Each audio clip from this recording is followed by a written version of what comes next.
O grego Tales de Mileto foi um filósofo pré-socrático, isto é, que viveu antes de Sócrates, considerado o criador da filosofia ocidental. Pois o filósofo Tales de Mileto morreu em uma competição de atletismo, vítima de insolação e desidratação. Isso quer dizer que os filósofos não devem correr?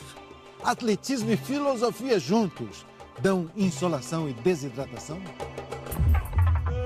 Dramática, plástica, pânica, cênica, cônica, cúbica, toda arte esdrúxula. Eu amanheço. Poética, apócrifa. Pensando em ti. Eu canto a arte elástica. O fato do filósofo grego Tales de Mileto ter morrido numa disputa de atletismo só significa uma coisa, que o atletismo veio antes da filosofia. Ou seja, foi preciso primeiro correr para depois pensar. Televisão também é cultura. As disputas esportivas na Grécia Antiga eram chamadas de Olimpíadas e teriam existido por mais de 500 anos. No século XVIII de nossa era, o barão Pierre de Coubertin cria o Comitê Olímpico Internacional e a primeira Olimpíada da era moderna acontece em Atenas em 1896. A antitelevisão também nasceu na Grécia e também é cultura. O filósofo Boris Estrabão foi o único a correr a prova dos 500 anos das Olimpíadas Antigas, na qual se inscreveu pensando que era de 500 metros. Por isso, chegou até os dias de hoje para nos perturbar. O barão de Coubertin acabou com as corridas de biga nas Olimpíadas modernas por falta de quem soubesse dirigir bigas fora do cinema. Arte e esporte. Duas visões, 2.500 anos de distância. Miron, escultor grego nascido em Eleutras, no século V a.C. Jens Uhrich, artista plástico nascido na Tanzânia, na segunda metade do século XX e radicado na Alemanha.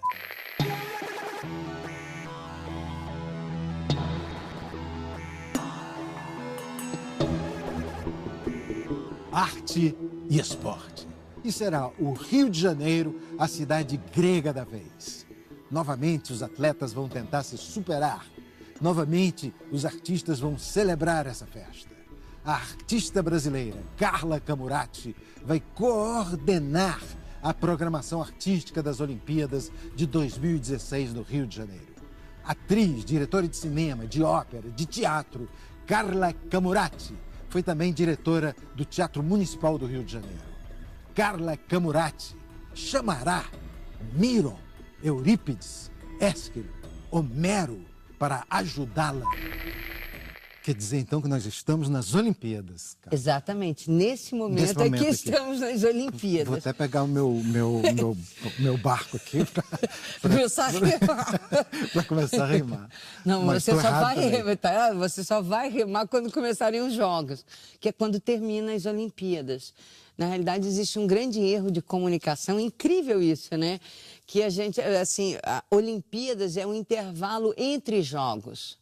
Então, entre 2012, quando acabou os Jogos Olímpicos em Londres, e até começar os Jogos Olímpicos em 2016 no Rio de Janeiro, nós estamos vivendo as Olimpíadas. É o período entre jogos.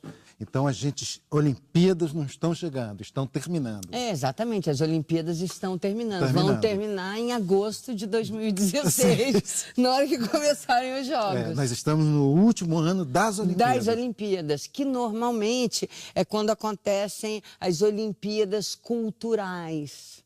Mas você fica intimamente ligada, próxima ao comitê? Eu trabalho dentro do comitê, eu trabalho dentro da Rio 2016, que é outra coisa que a gente não entende direito. Que tem o Comitê Olímpico Brasileiro, que é o COB, que são os nossos atletas. E aí tem a Rio 2016, que é essa empresa que cuida da realização dos jogos. Entendi. E você trabalha com essa? Eu trabalho dentro da Rio 2016. Eu sou diretora de cultura dos jogos. Porque acredita-se que esporte, cultura e educação são as bases para um melhor ser humano se criar, entendeu? E tem uma coisa que é interessante, né, que eu ando também muito apaixonada, que é pelos Jogos Paralímpicos. O Brasil tem o maior número de medalhas nos Jogos Paralímpicos. A gente é um país paralímpico, né? Assim, a maior quantidade de medalhas de ouro que a gente tem, pelo menos até hoje na nossa história, né, no Paralímpico. No Paralímpico. Tem uma coisa muito interessante, porque eu acho que de legado imaterial, talvez seja um dos mais fortes que a gente tem para a sociedade, sabe? Porque eu acho que a gente vive, às vezes, numa sociedade onde todo mundo se queixa muito, né? As pessoas adoram reclamar, reclamam da vida, reclamam do trânsito, reclamam do tempo, reclamam. É só a gente sentar na televisão e começar a olhar competição. Entra no YouTube, entendeu? Pede Londres 2016, pede competição de natação paralímpica. Você vai... Fala, o menino que ganha é um menino que nada mais rápido que todo mundo, ele não tem braço, ele não tem perna, e ele tem uma cara de alegria, de vitória. Não é uma coisa, como é que eu vou dizer, que a gente fique... coitado. Não, você olha pro cara e fala, coitado de mim, né? Você fala, sorry, o cara arrasou, o cara é muito bom. O cara venceu tudo e mais alguma coisa, né? O primeiro desafio não é com os outros, né? É o desafio com ele e depois nos jogos com os outros. O que eu penso que é o papel da cultura nesse momento é ser a nossa grande anfitriã, né? É quem recebe no país. A cultura não é protagonista nesse momento. Protagonistas são os jogos. Os jogos. Nós somos coadjuvantes, mas somos quem vai receber as pessoas somos nós. É a cultura de um país quem recebe pelo país. São ali, que vai desde da nossa expressão mais delicada, seja ela no teatro, no cinema, na poesia, na música, na comida, na religião, né? Em tudo. E o Brasil é uma beleza, né? Porque a gente tem uma riqueza cultural tão especial, né? Pela variedade. Pela variedade. Então, eles vêm aqui encontrar os Camurati. E tudo. E os africanos. E os africanos, e os japoneses, os alemães, os holandeses, os portugueses. Você vai começando a olhar, você fala... Eu estava fazendo porque no recorte do programa de cultura tem uma série de atividades de rua. Tudo vai acontecer. Por exemplo, Londres, durante os Jogos, fechou os teatros. Fechou tudo. Eles tinham tanto medo do movimento da cidade, do que podia acontecer, que eles não queriam que nada atrapalhasse. Porque é uma operação realmente muito delicada. Então, eles falavam, se você não gosta de jogos, tira férias, não sai de casa, não atrapalha, entendeu? Eles fizeram 38 mil projetos culturais durante 4 anos, dos mais variados possíveis que a gente possa imaginar na face da Terra. Durante o período de jogos, não acontecia nada dentro de...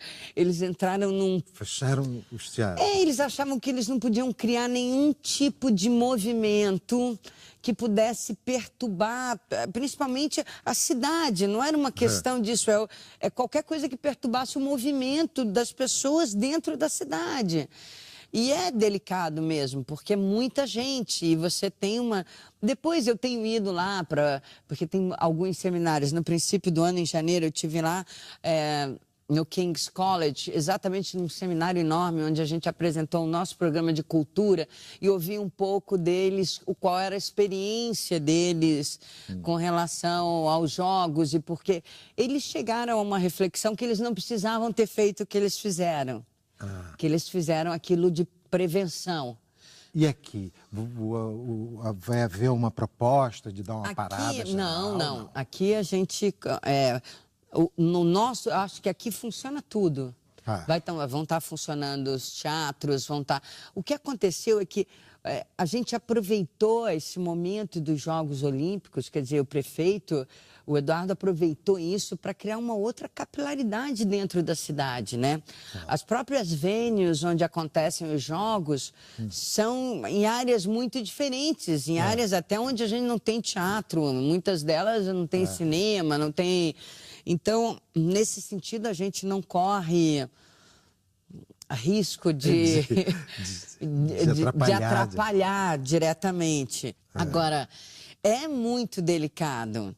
E o que dentro... Então, vai ter uma agenda que está sendo feita, a gente está conseguindo, graças a Deus, trabalhar em conjunto. Junto, Ministério da Cultura, Brasília, Estado, né? E município. Então, a gente faz reuniões exatamente para poder ter uma grande atividade artística durante esse período, ter os teatros com atividades acontecendo, cinema. Então, é importante que tudo esteja presente nesse momento, né? Fazendo da cidade quase um cenário vivo, entendeu? E o programa de cultura que a gente faz é um programa que atua basicamente em rua. Em alta capilaridade, mas basicamente em rua. E aí, em 2016, a gente começa com o programa em abril e vai até depois dos Jogos Paralímpicos. Quando eu era garoto, isso são os 3 séculos,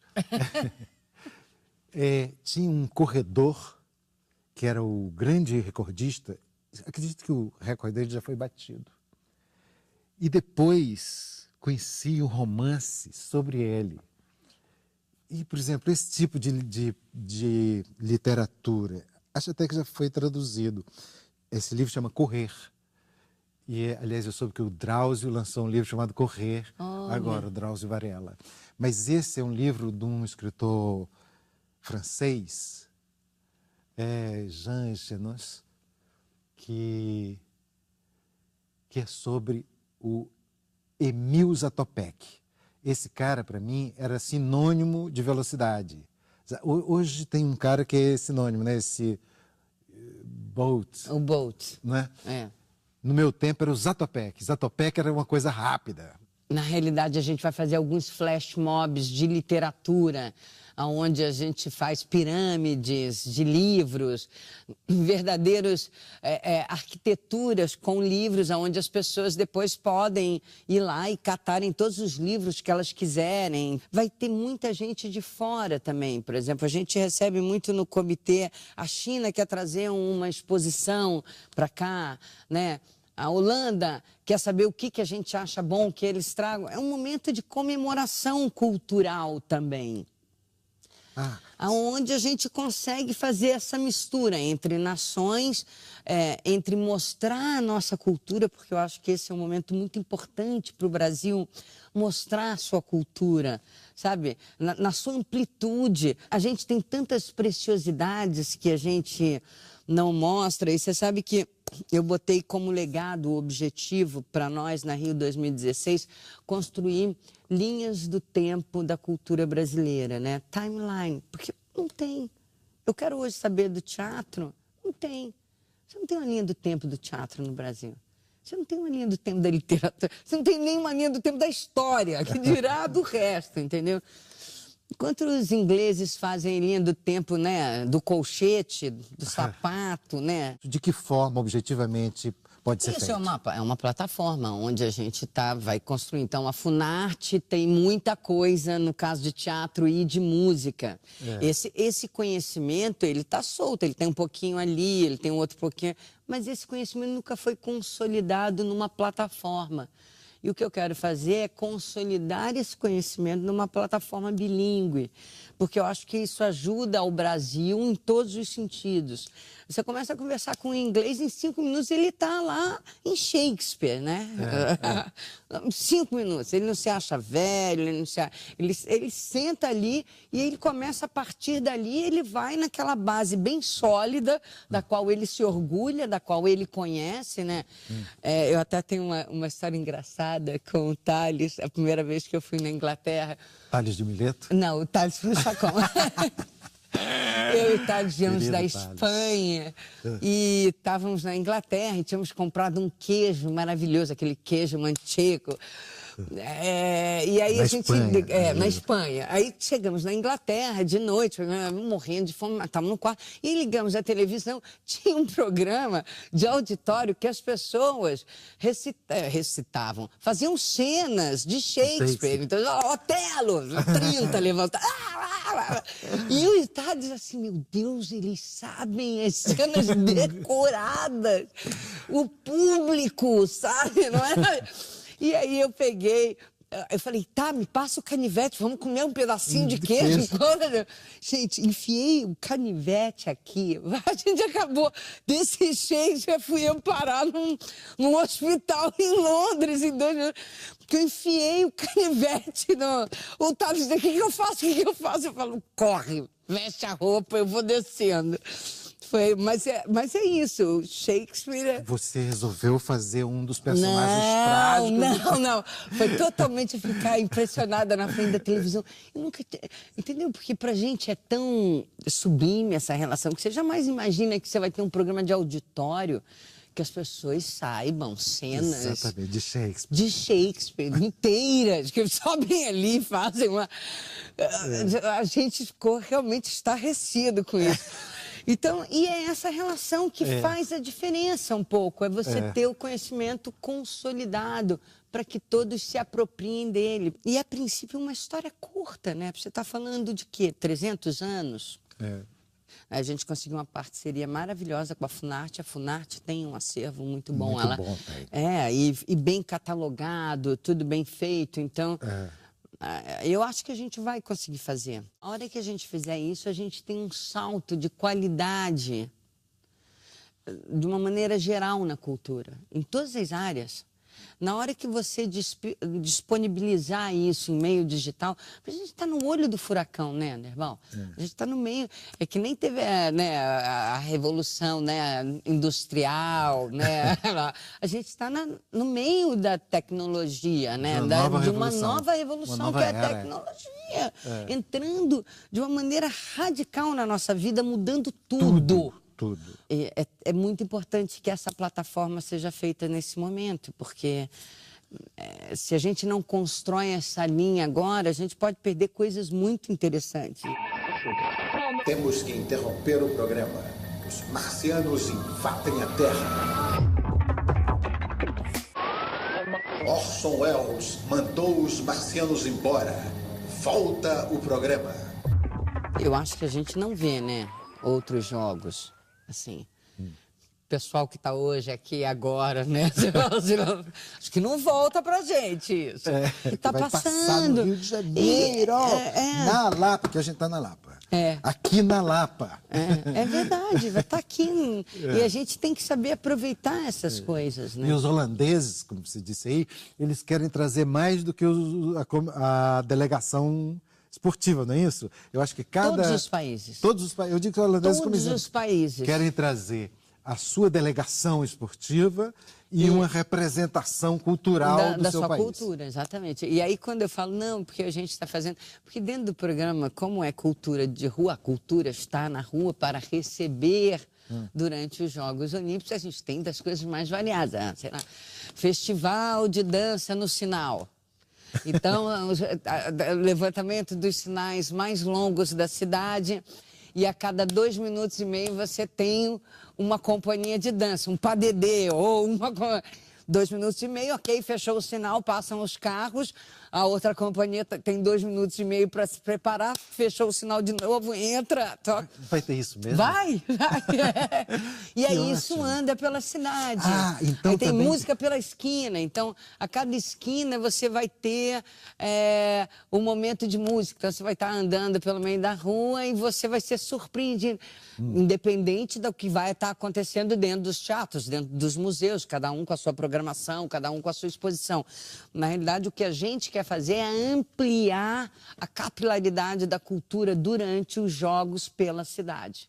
Para que o cotidiano da cidade seja amaciado, contaminado pela nossa cultura, entendeu? Eu acho que o que a cultura pode fazer é fazer o cotidiano ser mais saboroso, ser inusitado, ser divertido. É isso, você está andando pela rua, de repente você para num sinal, entram 10 pessoas que dançam na sua frente durante 2 minutos e meio e somem, né?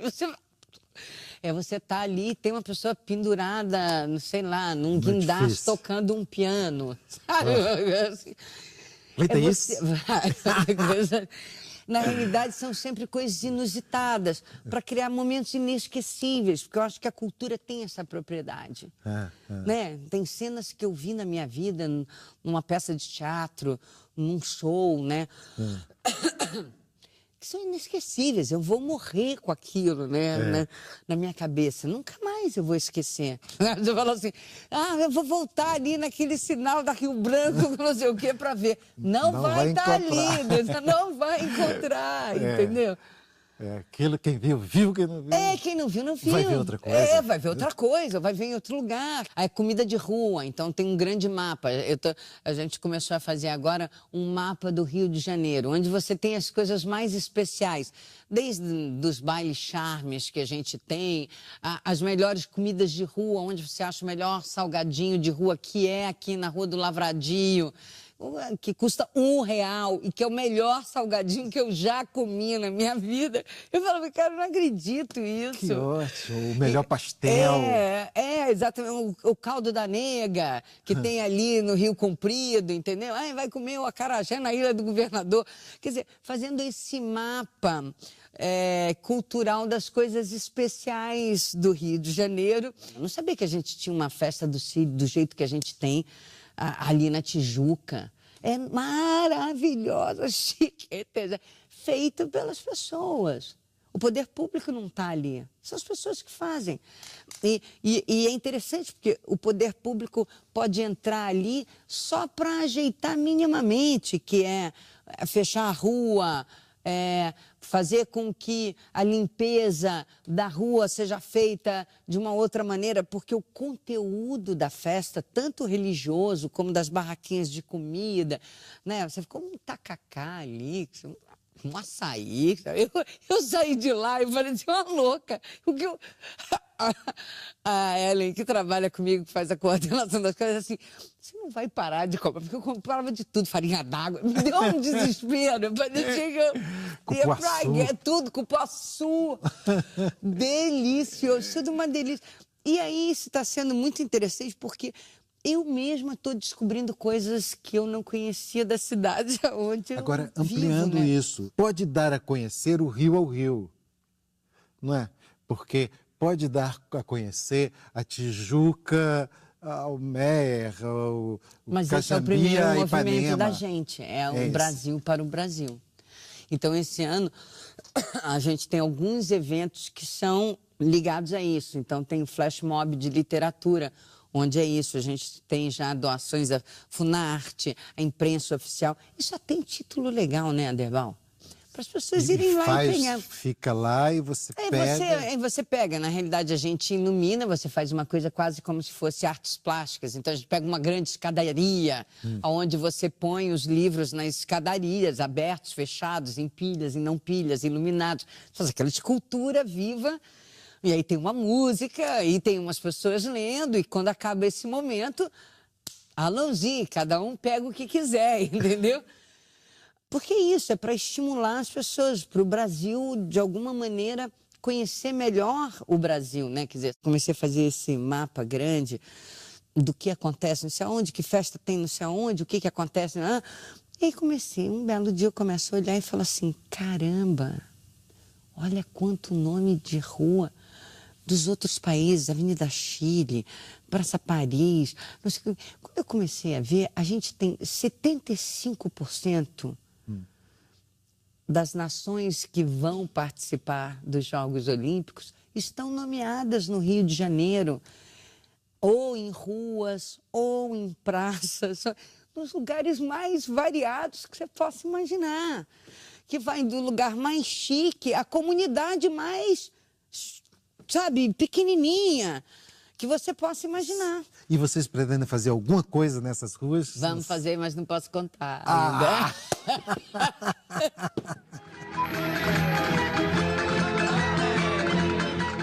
E outra coisa que a gente ia perguntar, para você deve estar sendo um prazer, você como criadora, como diretora de cinema, como autora do filme talvez mais importante da história do cinema moderno brasileiro, como diretora de ópera, como atriz, como tudo que você é, deve estar sendo um prazer também esse lado criativo.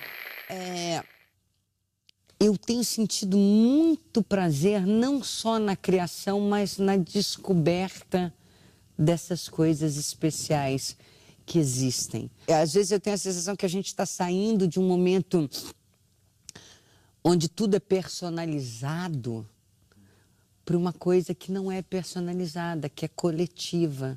Então é muito interessante estar poder juntar essa química, né? Porque dentro do programa de cultura tem espetáculos, dos quais a gente entra só com a chancela. Então, sei lá, tem um espetáculo seu que tem a ver com esse recorte do nosso programa de cultura. Qual é o nosso recorte do programa de cultura? É olhar a cultura brasileira na sua extensão. Muito bom. Estou aqui com a bandeira do meu país e a gente vai inscrever o Arte do Artista nos Jogos Olímpicos. Não, você sabe, é um por país exemplo, pequeno, assim, esse aqui. O seu país é uma beleza, de uma riqueza, esse seu país, parece o Brasil, né? Eu acho que a gente vai viver um momento bem especial, viu? Yes! Yes! Yes!